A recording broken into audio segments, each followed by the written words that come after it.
খুবই টেস্টি আর চটপটা আলু ভেন্ডি এরকম শুকনো তরকারি যদি আপনারা একবার বানিয়ে খান তাহলে আপনারা দুটো রুটির জায়গায় 4টে রুটি খাবেন। আর আজকে আমি রেসিপিটা পেঁয়াজ টমেটো আর রসুন ছাড়াই বানাবো, তথাপি এটা খেতে খুবই সুন্দর লাগে। আর আজকের এই রেসিপিতে এমন একটা টুইস্ট আমি শেয়ার করব যাতে প্রত্যেকটা আলু আর ভেন্ডির পিসের মধ্যে সুন্দর মশলা গায়ে লেগে থাকবে। তাহলে চলুন বন্ধুরা, দেরি না করে শুরু করা যাক। আর এখানে আমি 300 গ্রাম ভেন্ডিকে এরম কাট করে নিয়েছি। ভেন্ডিটাকে খুব ভালো করে ধুয়ে শুকিয়ে নিয়েছি আমি, এর মধ্যে যেন কোনো রকম জল না থাকে। সেই জন্য ভেন্ডিটাকে প্রথমে ভালো করে জল দিয়ে ধুয়ে শুকিয়ে তারপরে কিন্তু কাট করতে হবে। আর তার সাথে এখানে আমি দুখানা আলুকে এরম করে লম্বা লম্বা করে কাট করে নিয়েছি। আর আলুগুলোকে প্রথমে ভালো করে জল দিয়ে ধুয়ে খোসা ছাড়িয়ে এরকম একটু বড় বড় টুকরো করে আমি কেটে নিয়েছি। এর জন্য গ্যাসে আমি সবার প্রথমে একটা মোটা ধরনের কড়াই নিয়ে নিয়েছি। আর কড়াইটা যখন গরম হবে তখন এর মধ্যে দিয়ে দেবো বড় চামচের 1 চামচ মতো সর্ষের তেল। সাধারণত যে কোনো শুকনো তরকারি আমরা সর্ষের তেলে বানাতে বেশি পছন্দ করি, ওতে টেস্টটা অনেকটা বেশি ভালো হয়। আর প্রথমে এখানে আমি সর্ষের তেলটাকে খুব ভালো করে গরম করে নিয়েছি। তারপর গ্যাসের ফ্লেমটাকে লোতে করে এখন আমাদের যে কেটে রাখা ভেন্ডিটা ছিল সেটাকে এখন এর মধ্যে অ্যাড করে দেবো। আর ছোটো সাইজের ভেন্ডি হলে এটাকে মাঝখান দিয়ে 2 পিস করে নেবেন, আর যদি বড় সাইজের হয় তাই 3-4 পিস মতো করে নেবেন। আর ভেন্ডিটা দেওয়ার পরে প্রথমে আমরা তেলের মধ্যে ভেন্ডিটাকে একটু ভালো করে প্রথমে মিক্স করে নেব। তারপরে এর উপর দিয়ে সামান্য 1 চুটকি মতো হলুদ দিয়ে আবার এটাকে ভালো করে মিশিয়ে নেব। আর এই সময় সামান্য একটু হলুদ অ্যাড করলে তরকারিতে ভেন্ডির কালারটা খুব সুন্দর আসবে। আর আমাদের ভেন্ডিটাকে তেলের মধ্যে কিছুক্ষণ নাড়াচাড়া করে হালকা একটু ফ্রাই করে নিতে হবে, এতে তরকারির টেস্টটা খুব সুন্দর হবে। আর ভেন্ডিটা এমন একটা সবজি যেটা রান্না করলে একটু হরহরের মতো হয়, সেজন্য এই রান্না করার সময় আমাদের অনেক কিছু খেয়াল রাখতে হবে। সেজন্য এটা আমাদের ফ্রাই করার সময় কোনো রকম ঢাকনা না দিয়ে এটাকে ভেজে নিতে হবে। 3 থেকে 4 মিনিটের মধ্যে ভেন্ডিটা ভালো মতো ফ্রাই হয়ে যাবে। আর এটাকে আমরা খুব বেশি ওভার কুকও করবো না, কারণ আমাদের ভেন্ডিটাকে আবার আমাদের আলুর সাথেও কুক করতে হবে। আর এখানে দেখুন বন্ধুরা, ভেন্ডিটা আমার খুব ভালো মতো ফ্রাই হয়ে গেছে। এখন আমরা ভেন্ডিটাকে ভালো করে তেল ঝরিয়ে একটা প্লেটের মধ্যে বার করে নেব। আর কড়াইতে যেটুকুনি তেল আছে তার মধ্যে আরও সামান্য একটু আমি তেল দিয়ে দিলাম। আর এখন এই তেলের মধ্যে একটা ফোড়ন দেবো। সবার আগে দিয়ে দিলাম 1/2 চামচ মতো কালো সর্ষে, আর 1/2 চামচ মতো দিয়ে দিলাম গোটা জিরে। আর এখন এর মধ্যে অ্যাড করে দেবো একটু ক্রাশ করে রাখা গোটা ধনে। আর এইভাবে যদি একটু ধনেটাকে আমরা ক্রাশ করে অ্যাড করি, খুব সুন্দর একটা ফ্লেভার আসবে আমাদের এই তরকারিতে। আর এখন এর মধ্যে দিয়ে দেবো 1 পিঞ্চ মতো হিং। আর হিংটা দেবার পরে ভালো করে এটাকে একটু তেলের মধ্যে ফোড়নটাকে একটু নাড়িয়ে নেবো। আর ফোড়নটা একটু ভাজা হয়ে গেলে এখন আমি এর মধ্যে অ্যাড করে দেবো আমাদের যে কেটে রাখা আলুগুলোকে। যেহেতু এখানে আলুটা কাঁচা আছে সেজন্য আমরা ভেন্ডির মতো আলুটাকেও প্রথমে একটু তেলের মধ্যে ফ্রাই করে নেব।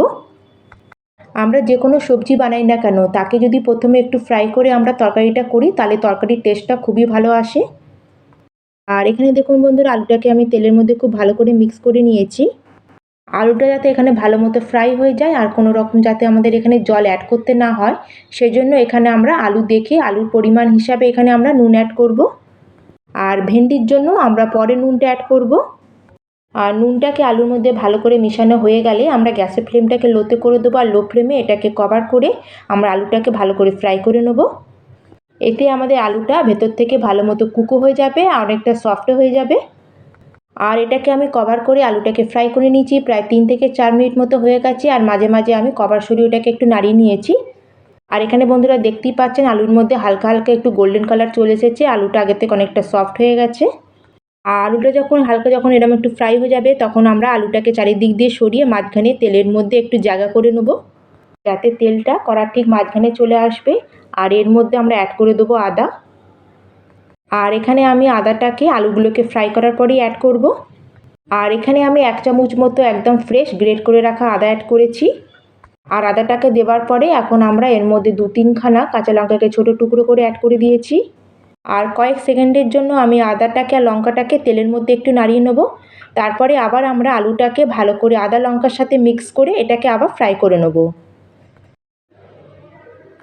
আর যখন এটা ভালো করে একটু ফ্রাই হয়ে যাবে তখন আমাদের যে ভেজে রাখা যে ভেন্ডিটা ছিল সেটাকে এখন এর মধ্যে অ্যাড করে দেবো।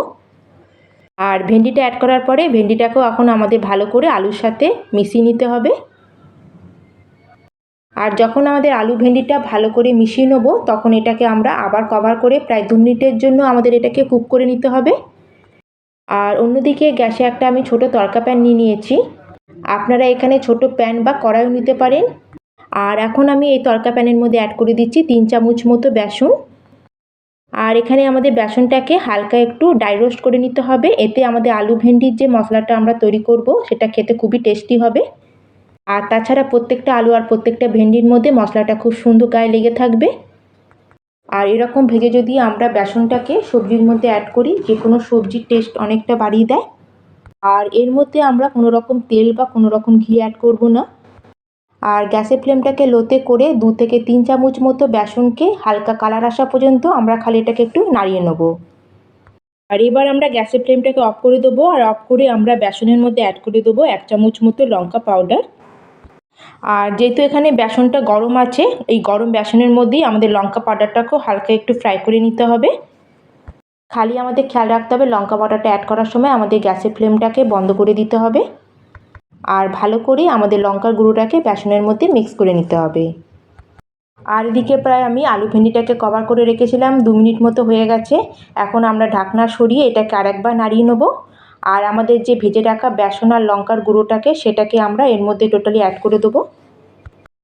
আর এটা অ্যাড করার পরে এখন আমরা অনেকটা পরিমাণে এখানে ধনে পাউডার অ্যাড করে দেবো। দিয়ে দিচ্ছি 1.5 চামচ মতো ধনে পাউডার। আর ধনে পাউডার দেওয়ার পরে এখানে আমি তার সাথে অ্যাড করে দিচ্ছি 1/2 চামচেরও কম একটু গরম মশলা পাউডার। আর এখানে আমরা খুব বেশি গরম মশলা পাউডার অ্যাড করব না। আর সব কিছুকে এখন আমরা আলু আর ভেন্ডির মধ্যে ভালো করে মিশিয়ে নেব। আর সব কিছুকে খুব ভালো করে নাড়াচাড়া করার পরে এখন আমি এর মধ্যে অ্যাড করে দেবো 1/2 লেবুর রস। আর এখানে হালকা একটু টক ভাব আনার জন্য এখানে আমি লেবুর রস ব্যবহার করেছি। আপনারা চাইলে এখানে আমচুর পাউডারও অ্যাড করতে পারেন, কিন্তু আমচুর পাউডার থেকে লেবুর রসটা এখানে বেশি ভালো টেস্ট দেবে। সেজন্য এখানে আমি অর্ধেকটা পুরো ফ্রেশ লেবুর রস অ্যাড করলাম। আর তার সাথে এখানে অ্যাড করে দিলাম আমি ভেন্ডির পরিমাণ অনুযায়ী নুন। আর আবার সব কিছুকে আমরা খুব ভালো করে একবার মিশিয়ে নেব। আর এটাকে ভালো করে মিক্স করা হয়ে গেলে আবার এটাকে কভার করে প্রায় 1 মিনিটের জন্য আমি এটাকে কুক করে নেব। এতে সব মশলা ভেন্ডি আলুর সাথে ভালো করে গায়ে লেগে যাবে। আর এখানে দেখুন বন্ধুরা, আলুটাকে আমরা এখন ফাইনালি চেক করে নেব। আর এখানে দেখুন আলুটা খুব ভালো মতো সেদ্ধ হয়ে গেছে। আর এখানে দেখুন বন্ধুরা, ঘরে থাকা সিম্পল মশলা দিয়ে আমরা ধাবা স্টাইল খুবই টেস্টি এখানে আলু ভেন্ডির তরকারি একদম রেডি হয়ে গেছে। আর আপনারা এটা রুটি, পরোটা, ভাত সব কিছুর সাথে খেতে পারেন, খেতে খুবই টেস্টি লাগে। তাহলে এখন এটাকে আমরা গরমা গরম সার্ভ করে নেব। আর এরম ধরনের শুকনো তরকারি আমাদের টিফিনের জন্য একদম পারফেক্ট থাকে। আর আজকের আমার এই আলু ভেন্ডির তরকারিটা একদম আমি পেঁয়াজ, রসুন আর টমেটো ছাড়া বানিয়েছি। আর এখানে দেখুন বন্ধুরা, প্রত্যেকটা আলু ভেন্ডির মধ্যে সুন্দর একটা মশলা কোটে রয়েছে। তাহলে বন্ধুরা, আজকের আমার এই রেসিপি আপনাদের কেমন লাগলো অবশ্যই আমাকে কমেন্ট করে জানাবেন। ভালো লাগলে লাইক করবেন, শেয়ার করবেন। আর চ্যানেলে যদি নতুন বন্ধু হয়ে থাকেন তাহলে প্লিজ চ্যানেলটিকে সাবস্ক্রাইব করে দেবেন। তাহলে আজকের মতো আমি এখানেই শেষ করলাম। আবার চলে আসবো অন্য একটি নতুন রেসিপি নিয়ে। ধন্যবাদ।